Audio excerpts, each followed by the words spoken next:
Buckeye Nation, what is up? Floco here from Ohio State Football with Scarlet and Great right here on YouTube, along with my co-founders and good friends, Johnny Bullet and Sugar Ray Shane Larson, the Game Time Guru himself. But I'm here with another good friend, Kieran Shanker, right now.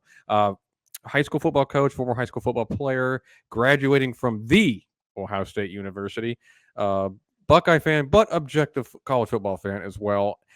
Here to break down some of the game with us. But first, I want to really quick ask you to subscribe to the channel for playoff Buckeye playoff coverage, free content as always, and we're trying to get to 6,000 subscriptions by the Peach Bowl. Ambitious, I know, but from all the love and support you guys have been giving us, we know you can do it. We appreciate you, all your help.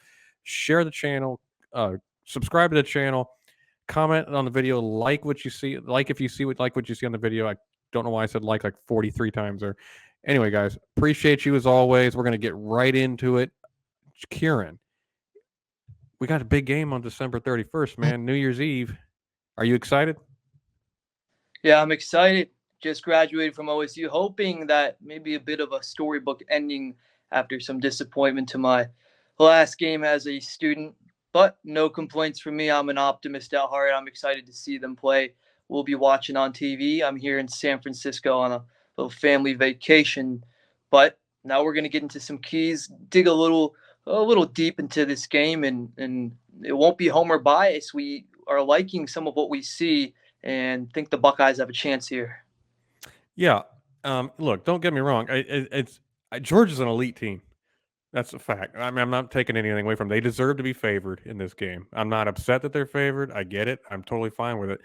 Um, they have not slipped up this year. Ohio State slipped up this year. That's a fact. But and then Georgia fans are extremely confident, but I'm a little, and I should be, but I'm extremely tired of seeing Ohio State fans just Eeyores on this. Like, oh, I don't think we match up. Kieran's about to show you where we can match up.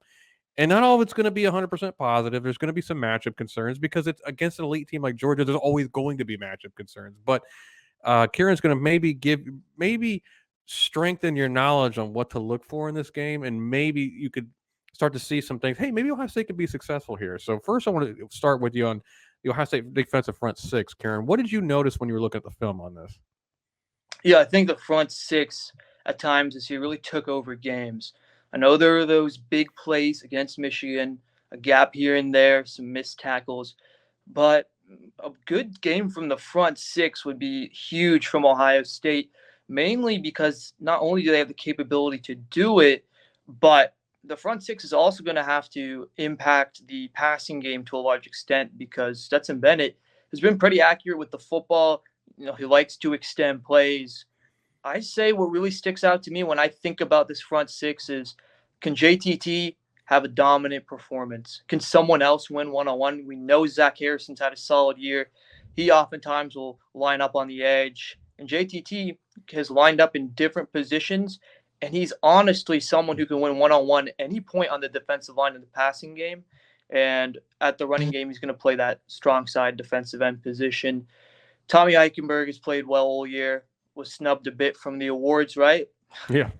Little bit of BS there. But when we look at what he can do as a player against this team, I think he can clog some of those passing windows. And I think his ability to see and go can help against this running game.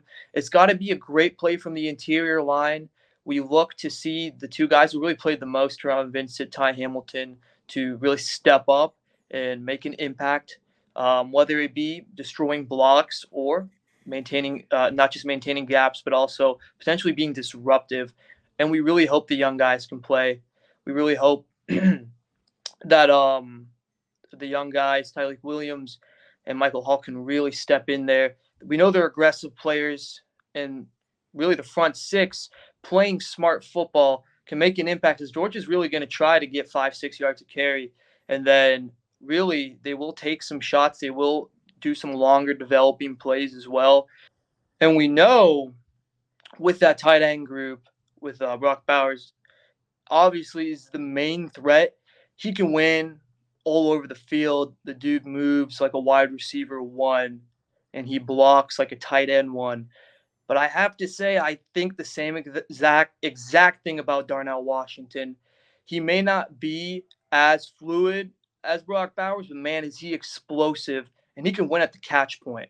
So there will be certain areas of the field where the linebackers like Steel Chambers and Tommy Eichenberg have to use their size to clog some of these passing lanes. And if they're ever in man-to-man situations, I do give the edge to the tight ends. That will be a little bit of something that Ohio State will have to manage drive by drive. But all in all, I think the front six is going to have to match up against the Georgia front five, which is quite talented. They had some injuries here, but they're all healthy now. And they have had some guys step in, even backups who have played well. I personally think this is a good front five, but I think Ohio State can still take advantage. Yeah, it'd be interesting to see what they do with the Brock Bowers. I think Lathan Ransom's also going to play a heavy role in that one. But okay, so you were talking to me about explosive plays. Now, do you think Ohio State is capable of creating some explosive plays against this defense? Yeah, I think the big talk was LSU was able to. I think they were able to pass for over 400. No matter what, there was a explosion in the second half, and Jaden Daniels still had some success at the beginning of the game. At first, getting some yards after the catch. They had one play in particular that stuck out to me where Keishawn Butte was able to work across the field on a shorter drag route. And really, Georgia was in position. They had the scheme to cover it, but an athlete like Butte, busted the coverage a bit, beat guys on the angle. We're talking about a great safety from Georgia. Christopher Smith misses a tackle. Butte takes it for 6. And Georgia has coverages that are designed to protect their players in a way that they can play fast and aggressive so that there aren't a lot of things that the offense can scheme open. But LSU did a pretty good job at times taking what can be given. And in that second half, there was a little bit of a moving from the pocket and making those explosive plays. I think CJ Sroud has the ability to take advantage. Georgia's defense at times they'll run one safety covering deep, and it's fairly similar to what Ohio State did in 2019 when they had 2 lockdown corners. But that does mean that with a cleaner pocket, CJ Stroud can deal, and it means that Buka is gonna. I mean, we all talk about Marvin Harrison. Buka's got to step up. He's been good in the middle of the field. Can he win one-on-one? Can he cross the face of safeties? Can he get open in those intermediate windows? And I think, Georgia does like to send 5 rushers at times, and that's a big factor in this because Georgia has a dominant force in Jalen Carter who can slow down this pass game. He's beat double teams all year, sometimes even beating triple teams. He's arguably the best player in the nation at any position. He's number 88. He will play over the guard. He can sometimes play over the tackle, but in pass rushing situations, he's going to pick on the interior. Cole, I believe it's pronounced Cuba Kublik. He was on Josh Payton. He said, I think the Ohio State offensive line's a bit overrated. I still think Ohio State's offensive line is arguably the second or third best unit in the country. And this gives Ohio State the ability against a Georgia team that also does not have a dominant edge rusher. You look at their 2 edge guys. These are guys who will put their hand in the dirt or play a little bit off the line of scrimmage sometimes. That's Robert Beal and Chaz Chambliss. Beal will play on the running downs. Chambliss likes to come in as a pass rusher and will also rotate in. Those 2 guys are physical, aggressive, good football players, but I give the edge to Ohio State with Paris Johnson and Dawand Jones to hold that up, leaving Jalen Carter as kind of this dominant pass rusher. I know Georgia's has a 6 deep that they roll with. I know they have some interior linemen who can really push the pocket at times, but other than Jalen Carter, there's no one else I would put in that elite category. They got a young freshman in 13, though, who rotates in. I haven't seen him make consistent plays in the pass rush, which leads me to believe that Stroud can work in the pocket. Now, one thing Georgia can take advantage of is that, unlike Jaden Daniels and the other kid who came after his name, the backup, Stroud likes to work within the pocket, which means you can be very aggressive in the pass rushing lanes. That takes a little bit off the shoulders of Georgia's front 4 when they're pass rushing because they know they can abandon lanes, they can work inside of blocks, lose contain if they see a go. Can Stroud take advantage of that? We've been saying it for 2 years. Yeah, I do think Stroud's going to have to take what the defense will give him now and again and scramble, and just if he can get 5 or 6 yards or even a first down, he needs to take it with his feet if he can. But Stroud, to his credit, does work outside the pocket a little bit. He work well too. I mean, he can roll around those edge tackles sometimes, and he's a great sideline passer when he's running to it, even when he's running to his opposite hand.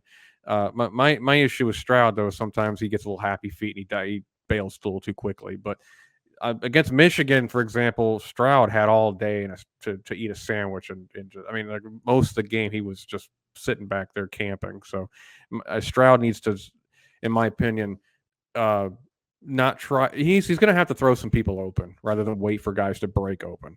And we'll see if he can do it or not. I think sometimes he's a little bit too careful. Doesn't want to turn the ball over. I get it.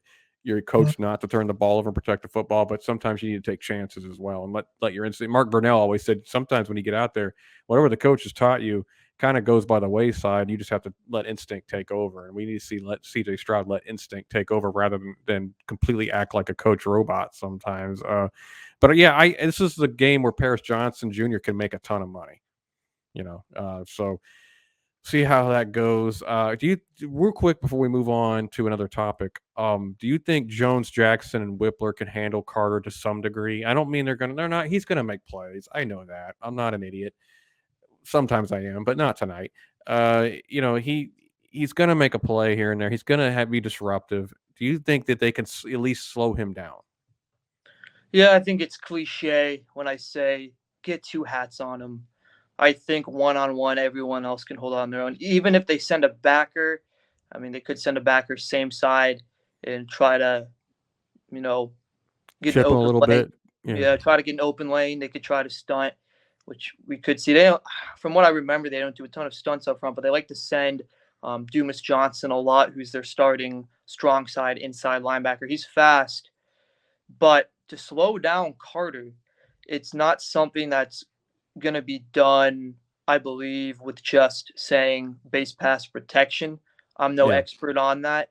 I just know getting two hats on him will be ideal because I firmly believe that everyone else can handle one on one. Not that they'll win every single rep, but as you know, in pass protection, recovery is a huge part of it.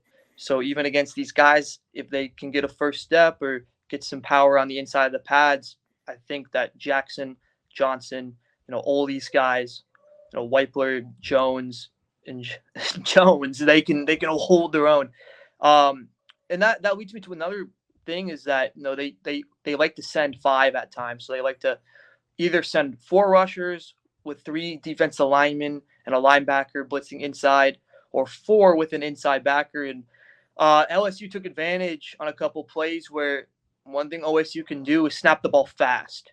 Hmm. You know, snap the ball fast when you expect a blitz. This is a smart offensive coaching staff. I think they'll know when blitzes are coming, and they could stop the ball fast, attack the middle of the field, or really take advantage of throwing in the not replacing the blitz because Georgia won't always be running. They don't run zone blitzes.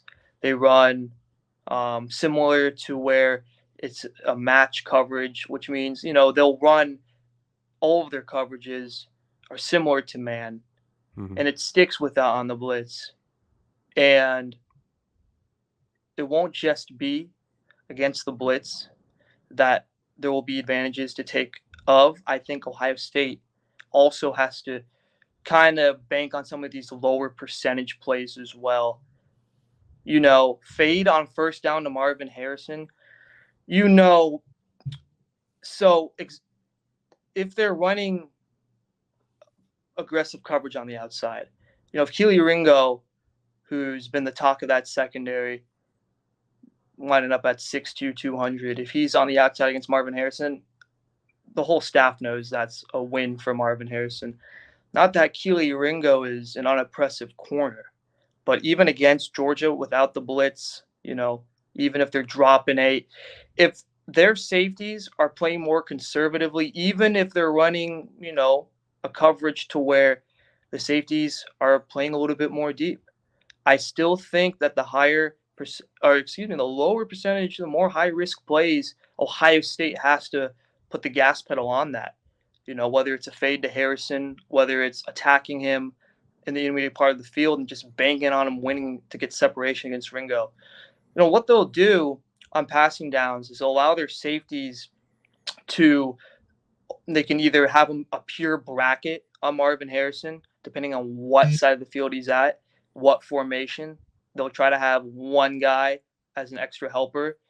And that's one thing I expect Georgia to do, is to be more conservative in the back end this game. They like to have their safeties fly up against the run. They like to have their safeties fly up against screens. I mean, man, just watch that Clemson game week 1 of last year. Their safeties would line up at 10, 12 yards, make plays behind the line of scrimmage. Now, this is a new safety group that is still very aggressive, ensure tackling, but I think against this style of offense in Ohio State, they'll have their safeties play a little bit more conservatively, and I think Kirby Smart and that staff, they're going to trust that front six to maintain their gaps, and maybe the safeties can come in late on that play, which means the run game is going to be that higher percentage play, inside zone, gap scheme, their main tendencies for Ohio State. Yeah, I love our inside gap scheme on a run game, but we don't, unfortunately, I don't think we could stay consistent with it. My concern is against a team like this. This is some things that don't make any sense to me. Against a team with Georgia's speed, they have a ton of speed on defense, obviously, a ton of aggressive. They're disciplined and they're fast. The stretch runs are please do not go to the stretch runs. I'm confident those will not work against Georgia. I agree with you. The inside game scheme, the inside zone gap would. I'm not saying it would be you're going to run for 200 yards on Georgia, but I think you could actually pick up some chunk yards here and there, even in key situations, and play above the sticks, even if you're getting 3 yards of carry. If you stick to that scheme, I think it works well, especially with Cade Stover as the edge blocker there, or as the what do you call him? The cut man who comes across the line. But that being said, we never stick with it. I'm afraid. This is what I'm afraid of, Karen. You can correct me if I'm wrong. We're going to start throwing bubble screens to loosen up the middle of the field, and our receivers have proven time and time again that they can't block the edge. Ever since Buckeye fans don't want to hear this name, I get it. Ever since Zach Smith hasn't been the receiver coach, and I'm not saying I don't love Hartline because I do, but the one weakness Hartline might have is coaching them to block on the perimeter. Zach Smith had his guys always killing people on the perimeter. Even guys like Terry McLaurin, that guy, he's not known as some huge hulking receiver who can knock people around, but he could block on the perimeter. We don't have that anymore. So Ryan Day sees that he gets a numbers advantage. It gets a 3-2 advantage on the outside, throws a bubble screen, and either one of the guys can block the secondary, and it gets blown up. And the Georgia defense is too fast from the middle anyway with what they have. So I just look at it and say, what do you think Ryan Day can do play calling wise to take advantage? And maybe because I don't see Georgia blitzing that much this game. I think they're going to drop as many back as they can and let CJ try to make decisions. Because I think if CJ has a weakness, I think you can pat Mahomes him a little bit, just drop a ton back and make him have to wait for somebody. That's what CJ's Achilles heel to me has been, because he's unwilling to run. We know that. So correct me if I'm wrong. What do you see in Ryan Day's play calling tendencies that can actually be an advantage? Because talk me off the ledge here. It can be an advantage versus Georgia. Yeah, I think what's tough is if they rush with their base kind of pass rush that they do, where it's either Chambers or Neal off the edge, Carter in the inside, and they have a rotation of guys who will go on the interior as well there. I think that means that they're going to play more conservative in the secondary. They do blitz that linebacker a lot, but they can also do have a lot of range. They can also cover in the middle of the field. I've seen some weaknesses with that. A lot of teams who have offensive power on the outside receivers, if Luka's going to play on the inside too, they can make him pay in the middle of the field with Stroud's anticipation and timing. So if Georgia's not going to get pressure with 4, I still think Stroud has the arm and the capability to make them pay. So I think Smart's really going to respect this passing game. I think Georgia's really going to respect Ohio State's weaponry on offense. And yeah, go ahead. Yeah. Go ahead. No, I agree he will. I just, I believe it's going to be a close game. I do believe we're going to put up points. To put us over the top, though, I just think CJ is going to have to play next level CJ. You know what I'm Yeah, saying? there's going to have to be explosive plays. Yeah, That's the exactly. bottom line. Yeah, exactly. You're not going to nickel and dime this team to death. And so, anyway, Karen, we're coming up on the hard line. What's your final thoughts on the game before we play on Saturday? Yeah, absolutely. I think it really comes down to, can the Ohio State defense step up in the first half and make some key stops? And then you look at how Ohio State played against Clemson in both playoff games. First game, we kind of want to forget that, but they did have that offensive explosion. Yeah. Some like really key plays, that Dobbins run, that back shoulder ball to Garrett Wilson that he jumped over someone and caught when he was pretty well covered. But overall, in the playoff games where Ohio State's performed well, you see plays almost where you say, I haven't seen a better play than that all year. And that's the type of plays you need to win this game. Marvin Harrison, if they bracket him, if they try to double cover him, find him, because really Alabama was able to put 42 on Georgia last year in the SEC championship game because Bryce Young had some time to throw and he was dealing. Absolutely dealing. They had success. Take chances. I agree. Take chances. I mean, I think CJ's Aaron Rodgers to the extreme. He likes to just, I don't want to throw an interception. I don't want to throw. I don't want to take a. I mean, that's how I see him sometimes. I mean, Utah was the only game I've ever seen him just like, I don't care. I'm going to fit it in a box. I'm going to fit it in a 6-inch box right there, and get it over the shoulder of the receiver. We need to see that again. We need to see Utah CJ Stroud against Georgia to have a shot. And we all know Utah is not Georgia. We know that. So anyway, guys, we've talked a lot about schematics, and we've talked a little bit about some basic tendencies and where Ohio State can take advantage, but the mentality has really got to be there. Yeah. And CJ Sroud, has confidence in his arm. CJ Sroud has been dealing at times, but this whole entire team, they'll take his lead when they see him playing fired up. There's some very physical football players on this team from what we've seen. And I think against that team up north, that was not necessarily the case. Can they bounce back with that mentality? They came apart for sure. Well, I appreciate you, Kieran. Tell them where they can find you, buddy. Yeah, on Twitter, Kieran_Shanker. You can go ahead, put that in the bio. And for those of you, if you're on LinkedIn, shoot me a connection. I'm going to the business world. So, yeah, thanks for having me on the show. And final prediction, I think OSU wins by 3. Hey, I'm optimistic. We'll say 38, 35, 35, 32, one of those. That's kind of where I am right now, a 3-point win for Ohio State, because I'm going to pick Ohio State no matter what, because I know a lot of even Buckeye fans are trending to pick Georgia. I get wanting to be correct, but I do want to be positive and optimistic for our guys. Just, I think at best it's a 3 to 7 point win if they do win. So it's just a great team you're playing. It is what it is. So appreciate everybody, guys. Comment what you think what's going to happen with us in Georgia.